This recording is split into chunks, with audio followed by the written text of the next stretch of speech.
Hello, everyone. I'm Dan Turbyville. This is Powerhouse Fence Show, and I'm 10 minutes late. Sorry. I only found out that I would be alone when I came down here and saw I was alone, so it took me a minute to get everything set up and all. That's my fault. I apologize. Anyway, like I said, Dan Turbyville. This is Powerhouse Fence Show. So this week, we're going to get into Dopamine-on-Demand, instant gratification. This is something that has kind of come up a couple times for me within the past week or two. And so, as it does, it made me start thinking, have we created a society that's no longer going to work because we made everything available to us instantly? Uh, yeah, we'll get into that. So have we seen the end of the great minds of humanity?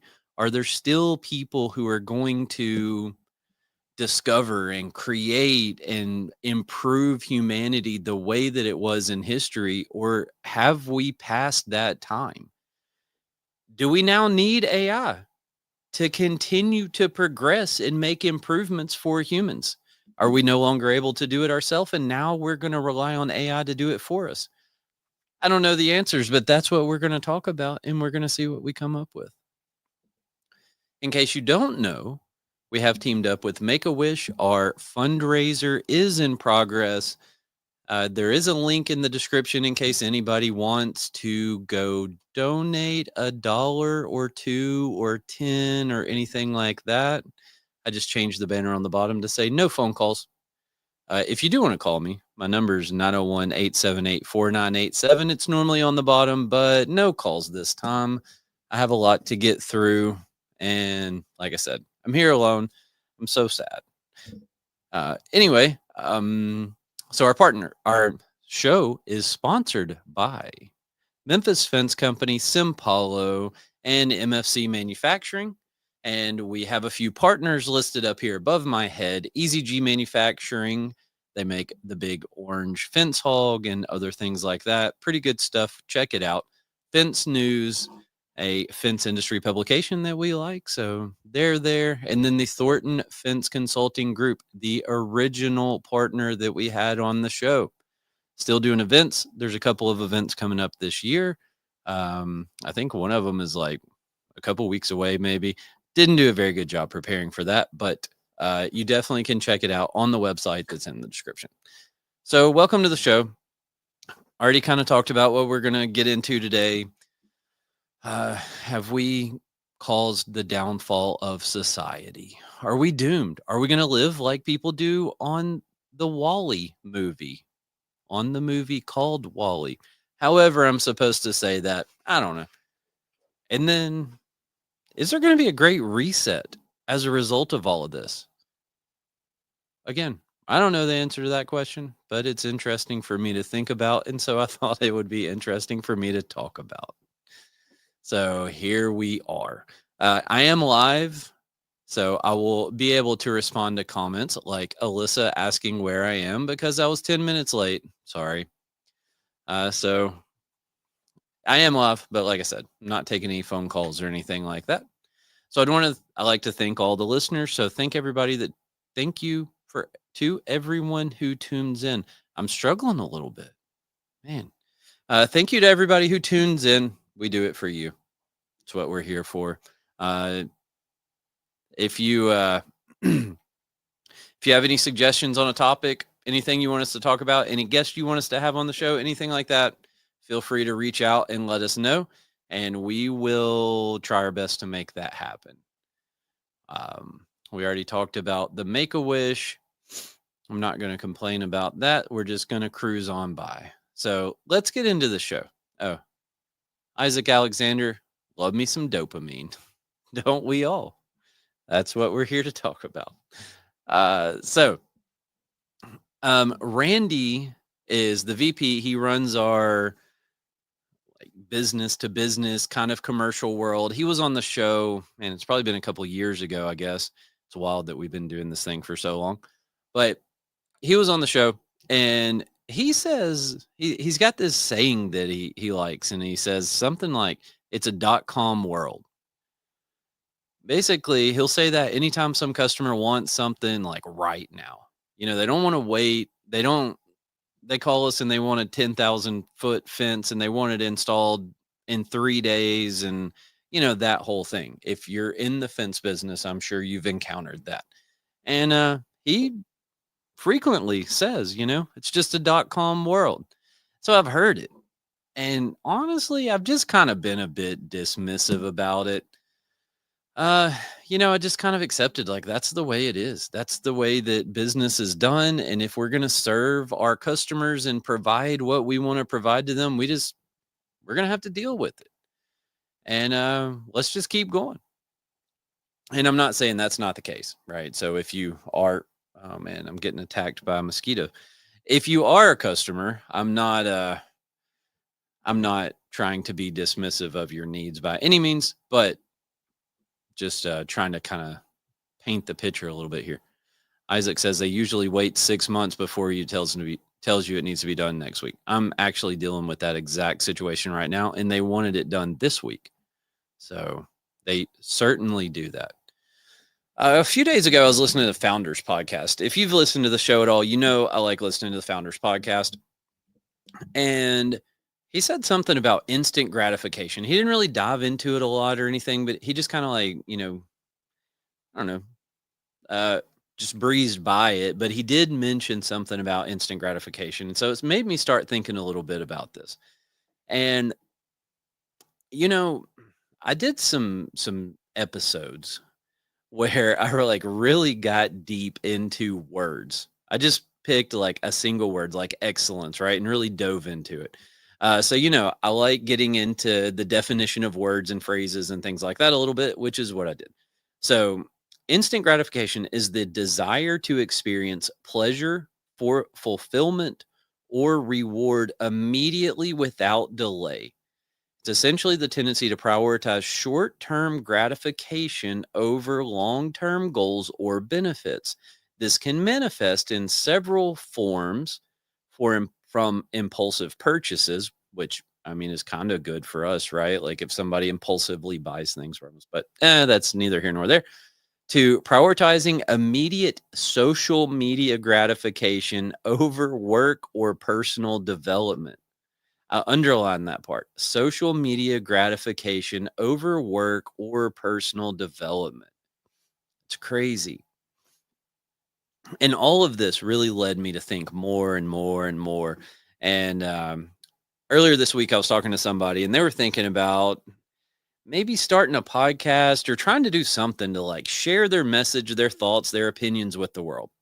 And so I kind of got on this soapbox a little bit with them. And I was like, what's frustrating about having a podcast is people don't want to listen. Right. And again, thank you to everyone who does.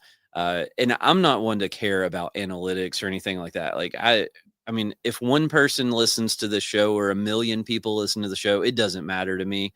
As long as we're helping somebody, we're accomplishing the thing that I sit here every week and try my best to do. But anyway, so it took me deeper into that, right? And the frustration for me is not because I look at how many people watch this and download this and do that and do that. I don't look. I used to, and I used to go in there and be like, oh man, 4 people less listen than last week. What happened? What I do wrong? And like I used to live that. And I don't anymore. Like I said, now the way I look at it, as long as somebody's benefiting, we're doing our thing. So but the frustrating thing for that is when you see people asking the questions and making the mistakes, and I'm like, man, I talked about that 2 weeks ago, right? Like I spent an hour sitting here in front of these lights and cameras, and I spent 2 or 3 hours preparing for it to sit here and try to share the thing that I've spent a lifetime trying to learn. And like I just sit here and tell people. And that's where the frustration comes from, and that's what all led me to realize, man, do people not wanna put in enough energy to even do any research for themselves anymore, right? You see people, actually, Alyssa, if you're listening, I think we had this conversation not too long ago.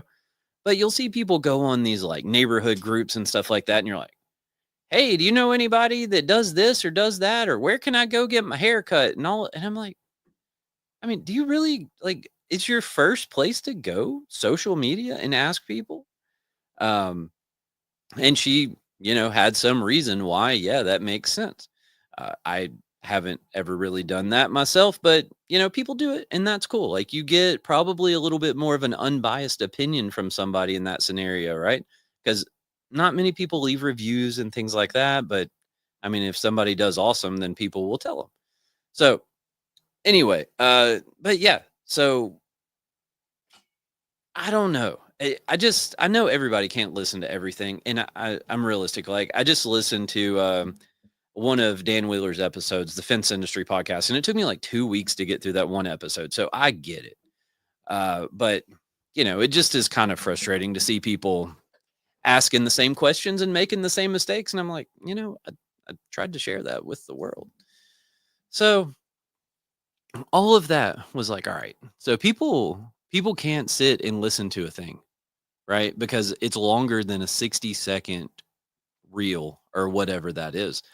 And so it just kept building, right? And that led me to think, man, I wonder if all the great inventors and creators and discoverers and things like that, is that all behind us? Have we seen the peak of human advancement as far as like people hungering for knowledge, or people thirsting for knowledge, I guess is better. But have we seen the peak of that? So then I started looking at some historic examples. Again, something that I like to do from time to time. So Thomas Edison is one that came right to mind. And so Thomas Edison failed like 1,000 times creating a light bulb before he ever made one that actually worked. And there was a famous interview done one time, and they asked him like, "Oh man, do you ever get discouraged? Do you want to quit? Do you want to do this?" And he's like, "For what?" He said, "All I've done is figured out 1,000 ways that don't work." And he just kept going. And I don't know how many years he spent trying to develop a light bulb that worked, but he finally got it. Right. That was as far away from instant gratification as you can get. Leonardo da Vinci spent years dissecting corpses, and he tried to understand the anatomy of humans to create sketches. You've probably seen some of his sketches, right, of humans. And he didn't finish, right? He spent years and years of his life, and he died without having finished. But he laid the foundation for other people to pick it up and continue on, and they were able to get to where he was trying to go. Tesla, I mean, this guy, he worked alone for years of his life trying to study electricity and wireless communication and other things like that. And I mean, while he was doing it, people mocked him. They didn't understand what he was doing. And then the funny thing about that is there's stuff that he discovered that we still use. James Dyson, this is pretty crazy. So he built 5,000 prototypes over 15 years trying to develop a bagless vacuum. There was already vacuums. They just had a bag, and he thought it would be better without a bag. 5,000 prototypes. These people spent years, or their entire lifetime looking for gratification. So these days, there's it goes around a lot that, oh, we can't find anybody to work. We can't find anybody who wants to learn anything. Our customers are too impatient, all of this stuff, right? Like we're all guilty of that complaint. Um, Kind of goes ties back into the whole we're all racing on the same track type thing. We're all living in the same situation, and some of us figure out how to make it work and some of us don't. But we all complain about that stuff, but really I think we did it to ourselves. And I think that we're doing it to our kids right now, or we're letting it happen to our kids right now. I think we're getting away from the ability. I think the dopamine and the instant gratification addiction has made it to where humans, we're losing the ability to grind and put in the hard work to get to a goal that we have set. We don't want to work long enough to get there. We want it to happen right now. It's crazy. So how did we get here? Well, really, I think this has been happening for years. I don't think it's anything new. I don't think it's anything that I've discovered that's currently changing humanity, right? I think we've been going through this for years. So we used to walk, we as humans, not we like in my lifetime, but as humans, we used to walk. And then we figured out we could ride horses,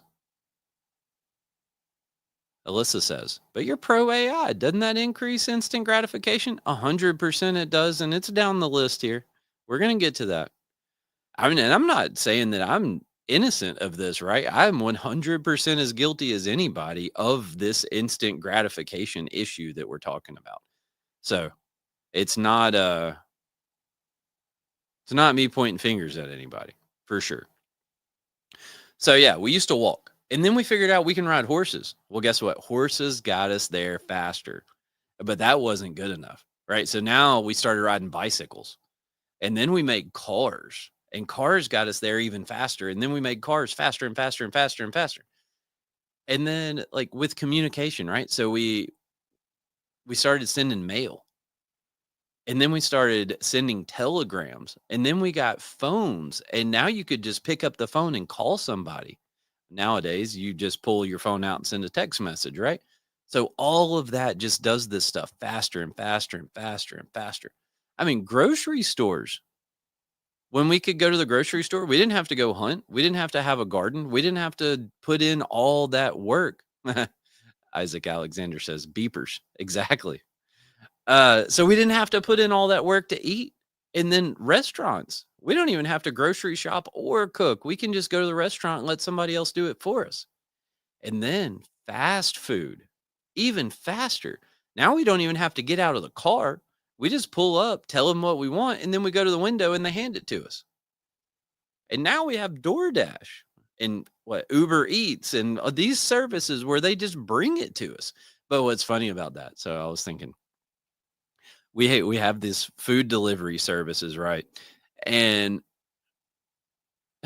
we're so impatient that when you order something on DoorDash, they have to show you a little dot on the map showing you where your food is. So you can sit there and you can watch it while it's on the way so you know where it's coming. Oh, it's so crazy. What are we doing? And then Amazon. So now Amazon can get you something in 2 days, right? Remember that? But that's not good enough. We want it now. And so now they're doing same day delivery on, I guess, certain items in certain places. And, that the world of drones, that I think a lot of the delivery folks are exploring drones, which will make it even faster. And so all of that has happened for years and years and years, right? None of a lot of those things, I mean, they're not new. Airplanes, I didn't even put those on the list, right? We started riding ships and oh no, those are way too slow. We need to get in a plane and fly over there. And then we need to make the plane faster.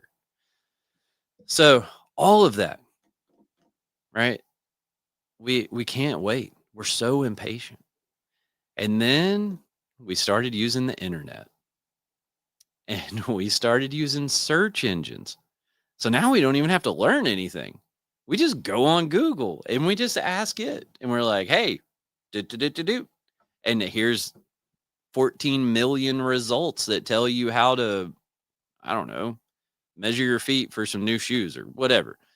So we don't even have to learn those skills, right? You want to, I mean, I mentioned hunting and gardens and all of this other stuff. Like, you want to do any of that? You can just go watch where somebody else has done it. The same thing that I try to do here on this show, interestingly enough. But hey, I mean, it's great in a sense that all this information is available to us.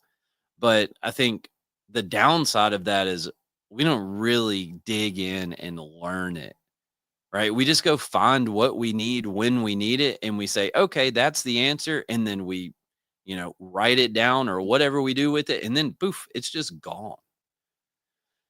And then, so another thing that I thought about with this that I think's interesting is, do we even appreciate the years that people spent learning some of the stuff that we just go search for on Google? Isaac Alexander says, then there's food trucks. Thank God for food trucks. Yeah. So, do we even appreciate the fact that somebody spent years of their life researching and learning something that we now just spend 30 seconds to go search on Google and we find it? I mean, think about some of the stuff that we can look the information that we have available at our fingertips now is crazy, right? You used to have to spend what, hours, months, years, an entire lifetime reading books and researching and experimenting and everything. And now we just go to Google. And I personally never stop to think, man, how long did it take someone to figure this out? I was thinking the other day, it's an interesting thing to me. How I don't understand how humans figured out what food we can eat. How many times did somebody eat the wrong plant before they figured out, "Oh, this one's good to eat?" Right? That would be a crazy time to be alive. Like, you just are so hungry, you pick up anything and eat it, and then you start throwing up or whatever. That's wild. So Isaac says, "Being good at something still does take years if you wanna be an expert." I agree. I agree. And so that's the thing is, are we getting rid of people's desire to become an expert at something? Do we have all the tools now that, maybe not today, maybe not tomorrow, but 5 years from now, do we have to be an expert at anything? 10 years from now, are robots going to be doing surgery? Like, we don't even need doctors anymore? I mean, I don't know, but it's all a very interesting thing.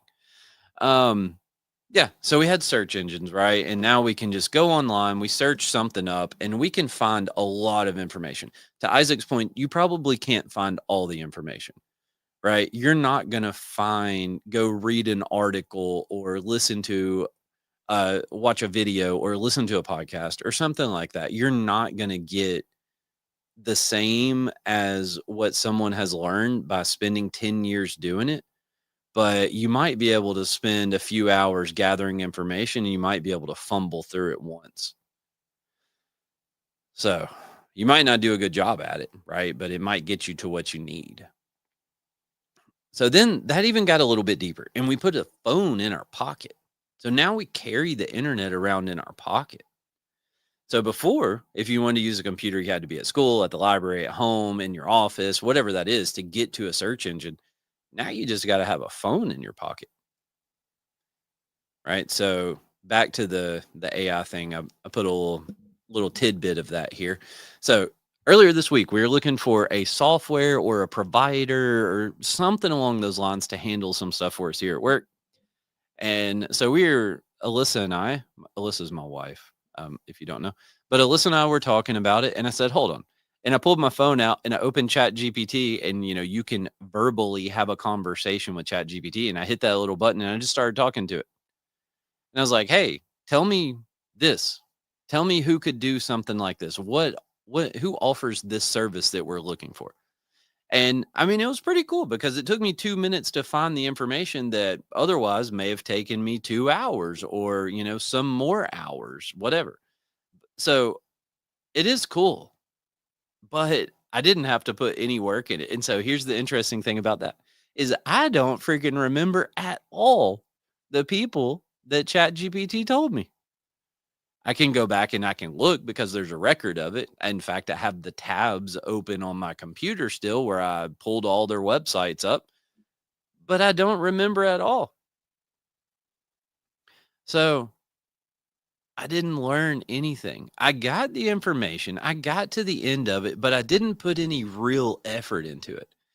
So now we have things like Starlink. They're providing internet to the entire world. So originally we had to be at a computer, right? Well, initially there were very few of those, and then they became more common. And so now you had to be at a computer. Well, now then you put a phone in your pocket. So today we have to be at a place where we have cell phone service, which that network, has been growing. And Starlink is trying to get it now to where, I mean, you could be anywhere. You don't even have to be in civilization. You do have to have their little antenna deal, but and then GPS, right? So we got GPS. I don't even know how to get around town anymore. I have to put if I leave to go somewhere, I just about I go home without GPS. I can't accomplish that. But if I'm going too many other places, I'm putting it in a GPS and I'm getting some directions on where I'm going to go. My kids, they will probably never read a map to get anywhere.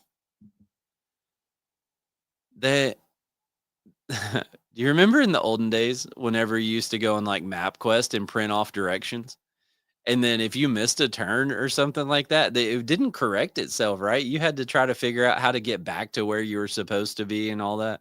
Man, I can remember one time when we raced, we were somewhere out in the middle of Missouri, and the road names are so crazy out there. I don't even, it's like EE 127N or like some random stuff, right? And so we're out there and we got lost out in the middle of some fields and we had no clue where we're going. And finally, we happened to bump into somebody and they pulled up and they're like, are y'all okay? Like, what's going on?" Because we were not in some place that made sense. And so they gave us some directions. We got where we were going, but like, that's not a thing anymore. We don't have to learn directions. We don't have to learn road names. We just ask Siri to get us there. Let's see, Isaac. The knowledge is only one part of it. The application of the knowledge is where the rubber meets the road. We all know how to get things done, but very few of us put in the work to do so. Exactly. That's the point I'm trying to make. Mark Cobb, thanks for stopping by. Alyssa says, thanks to MapQuest, I went to 3 states in 1 hour trying to get to the Peabody Hotel. There you go. That's what we used to do. Ah, man, it's crazy. A few weeks ago, a buddy of mine asked me, "Hey, do you want to go hog hunt?" His family owns some land and all this stuff, and so I said, "Yeah." So we go out there, and turns out there was 7,000 acres out there. And when we went in, it was kind of getting to be dusk, and we're out there in this 7,000 acres in the dark. I didn't know the land. I'd never been there before. And you get out in some big areas like that in the dark, and it's pretty easy to get turned around.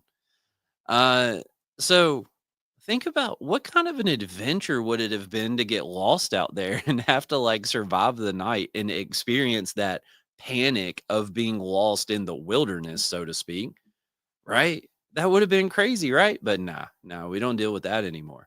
So what I did before I went was I just downloaded the area on with Onyx, and so I had access to it when I was offline, and it showed me right where I was. I just had to pull my phone out and figure out where to go. Isaac says some of us use map books. Oh, used to use map books. Yeah, we used to use them here. In fact, we still have a giant map on the wall from like the 80s where you could use it to kind of get an idea of where you were going and see what grid or what page in the map book or something like that to go to. I remember people being mad when they stopped making them. Some of the guys that have been around here for a while, they're like, "Oh, I don't know how to get around anymore. I don't know how to find someplace and all this newfangled technology." But I mean, just compare the gratification of using a map to travel somewhere. And like you get there and it's like, oh, wow, I accomplished that thing. I went to this place that I'd never been before. I read a map to get here, which at the time when people were doing it, you probably just took it for granted. And now it's like, oh, wow, I successfully followed the instructions that my phone gave me and turned left and turned right when I was supposed to. And I only missed 3 turns, but hey, it told me how to fix it. I mean, which one? I don't know. The map thing seems like it would probably be a little bit more rewarding. Yeah, I agree. Isaac says our kids won't know how to use one for sure. And then here comes social media, right? So far, we've had the internet, we've had easy access to information, so we don't really have to go learn all of the information, right? There's still things like, to Isaac's point, yeah, you got to be able to take knowledge and apply it and know what to do with it. Yes. But there's a lot of stuff too that you could just go out on the internet and you could find the information, right? And then, like I said, GPSs and all of this stuff. So it's all kind of compounding, right? And then social media comes along. And now, before, remember, we went mail and telegram and telephone and beepers and all of this, right? So if we wanted to find out what was happening in somebody's life, we drove there, we called them, we wrote them a letter, we did whatever. And then social media comes along. Now you can just hop on there and you can find out what's happening in somebody's life. You don't even have to talk to them, right? You want to know how, oh man, I wonder how old Isaac's doing. I wonder how Mark's doing. Like you just go look them up. You can just see what they're doing. So we don't have to wait to bump into them. We don't have to wait to get a letter back. We don't have to wait for them to call us back. We don't have to do any of that. We get it instantly. Oh man. And then I think where I think where a decent bit of this issue is really impacting society right now is when we post things, right? You post something on there and it's shared. In my situation, like normally if I put something on my Facebook, 3.5 people see it, but just kidding. So it's shared with tens or hundreds or thousands of people in seconds. And then people start hitting that little thumbs up, right? And you get all of that dopamine rush whenever you see, oh man, all these people liked what I was doing. Yeah, it it makes you feel like you did something, right? What'd you do? We just click post. What did we accomplish? All we did was click post and people just thumbs, right? You remember y'all seen Wreck-It Ralph? Whenever he was trying to raise the money and went on, I don't know, whatever that version of YouTube was and was getting all the thumbs up. Yeah, yeah, that's what it is, right? And it gets, man, we feel so good about it. Ah, now that went even further. Well, I don't, maybe not that, but we went even further, right? Oh, hold on. Amanda, hello. Thanks for stopping by. So we progressed. And then we got to where now we have to have these short form videos, right? So anytime we can spare 12 seconds in our life, we pull our phone out and we start doom scrolling, right? So here's what think about this. Think back to the last time that you spent 5 minutes, 5 hours, 5 days, whatever you did, just scrolling. What'd you learn? What'd you watch? Are you any better for it as a result of having done that? Sometimes I do this, right? And I'll just sit there and just flip through whatever random nonsense. And then I think back, I'm like, what did I even do? Like, what did I even see? I can't even remember. Oh man. But hey, at least we don't even have to be bothered with watching like a 10-minute long YouTube video anymore, right? It's all cut and condensed and chopped all the way down to fit into 60 seconds because that's all the attention span that we have. So, something that Alyssa's mentioned a few times in our house here recently is do we even know how to be bored anymore? Right? Do we know how to be bored? Because our kids, I don't think they do. I don't think our kids know how to be bored. I think as soon as there's a little hint of boredom, they're like, oh no, I need to watch TV. I need my Switch. Let me borrow your phone. Like something like that, right? It's like, man, we can't handle boredom. There's that constant flow of dopamine all the time that we're getting, and it makes us numb. And you remember when we used to turn on the TV and there wasn't anything that we liked? And we would flip through the 5 local channels that we had, and we would just be like, "Oh, this is garbage." And, like, we would just turn the TV off and go play with something. Or maybe we'd go read a book. Maybe we'd go draw something, like, maybe we would do something that, I don't know, in some way flex some creative muscle or, like, something like that, right? No, no, no, no, that wasn't good enough. So then we started getting satellite, and then we started getting cable TV, and now we have 600 channels. And guess what? We still weren't happy, right? We'd go rent a movie, right? So it's the same exact thing we talked about earlier with the food. We'd get in the car, we'd drive to Blockbuster, and we'd get a movie, and then we'd drive back home, and then we'd watch it, and then we would be kind and rewind. And like it was a whole thing, right? And then I mean, of course, same thing with DVDs and all of that stuff. But on the DVDs, they had to include extras in there to keep us entertained, right? So they had to put the blooper reels and all of this other stuff. It wasn't good enough to just have the movie. And so Then next thing you know, we couldn't be bothered with even going to get it. Then we had to start streaming it all. Right. So now we don't have to get in the car and we don't have to drive anywhere. We just click OK on the remote and boom, there it is. And if you don't like it, you just change it. And so our oldest son, he's 7 years old, and you sit there and try to watch TV with him, and he will not watch all of anything. He'll sit there and he'll put on a movie or a TV show or whatever, and he'll watch it for a little bit, and then he'll change it. And I'm like, "Why are you changing it?" "Oh, I don't know. I don't like it anymore." No. And I mean, if he sits there for 30 minutes, he might watch 5 or 6 different things, but he doesn't get anywhere with any of them, right? Like, I feel like it's like when you turn it on, maybe you get a little hit of dopamine, right? And then after you've watched it for a little bit and that wears off, well, now I need to go turn something else on. So, same thing, music, right? We do the same thing. We just keep switching and switching and switching. It was the same progression. We had local radio channels, and then we had what do y'all remember they came out with like the HD radio channels? I don't think it ever really took off, but it gave you like 2 or 3 channels that were kind of like behind the main one. And so we'd be able to get a little bit more, right? So we had more options. And then satellite radio came along and you had 300 channels of every genre of music and all. And none of that was enough. Now you can stream it. And now you can pick exactly the song that you want. Man, it's crazy. Ah, um, might mess this name up. Shawshank says hello. I hope I did okay. Isaac says we all do it. Doom scroll. Yes, we do. Amanda says, I'm loving the topic. You're so right. Thank you.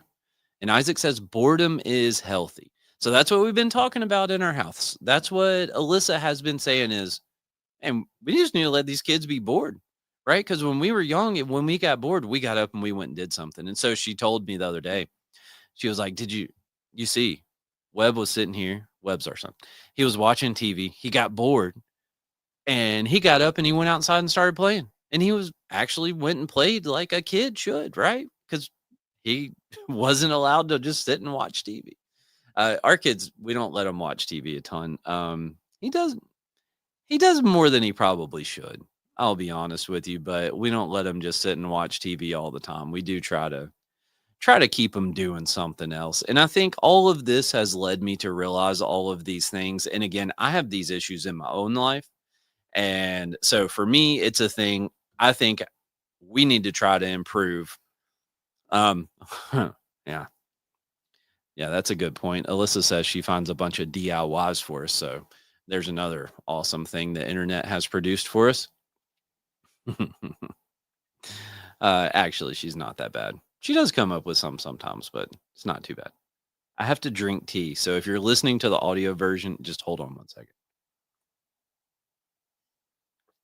All right. So now we get into AI. Sorry, AI. So it does, AI is just developing more and more and more, and we're using it more and more and more because it does the hard work for us. We can't even be bothered with completing tasks that take too much of our precious time, right? We can't go search the internet. We just ask AI and it does it for us. Exactly like the story I told you earlier where I had a conversation with ChatGPT. I didn't even type it. I just pulled my phone out and talked to it. And it went and searched the internet and found 4 options of what I was looking for. And it took a couple minutes to do it, right? Instead of me going and searching the internet and reading websites and watching videos and doing that research myself, I just asked it. And I said, "Hey, can you do this for me?" And it did it. And man, it was so satisfying. I didn't have to learn anything. I didn't have to do any work. The hardest part was getting my phone out. The other day, I was talking to somebody, and my guitar teacher. And so, yes, I have a guitar teacher, and he is working on his master's for jazz guitar right now. And he was telling me he had to make an annotated bibliography.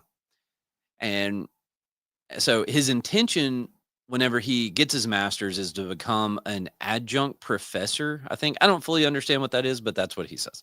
And so he said he was making an annotated bibliography. And I said, hey, how are you going to combat this? And so I went to Chat GPT. I said, hey, can you make me an annotated bibliography? Gave it the subject line. I said, you have to use academic sources, or I forget exactly how I worded it, but don't come back with Wikipedia, right?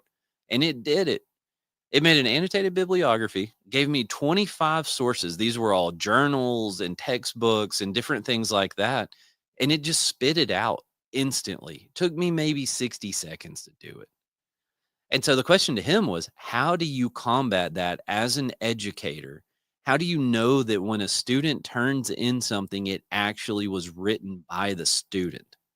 Because and so, I feel like the go-to answer is like, "Oh, you would notice that their writing style changes." Yeah, if they started doing it halfway through the course, what if they did it from day 1? Then their writing style would be the same the entire time because AI wrote it all. They didn't do anything.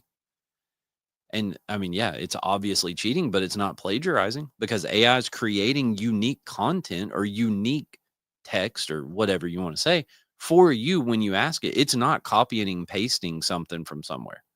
So I don't understand how educators combat that. That's crazy. I know back when we were in school, there was stuff that they could use to tell them like if it was plagiarized and things like that. But with AI, it's not plagiarized. So that's a crazy thing. And we're just teaching AI more and more and more how to do our stuff, right? I know I think Grok, which is XAI, was recently updated, and people have been posting a lot about games that it made and different things like that that it coded for them. And I think so. I have a tool called Cursor that I've played around with some, which is an AI coding tool. And so there's an example, right? So what would take years for someone to learn how to do as a developer, now we have AI that's doing it. And yeah, you still need to look at it and make sure what it does is right. And if it makes a mistake, you got to figure out how to correct it and all of that stuff. So it's not like it's perfect, right? But it's still pretty young.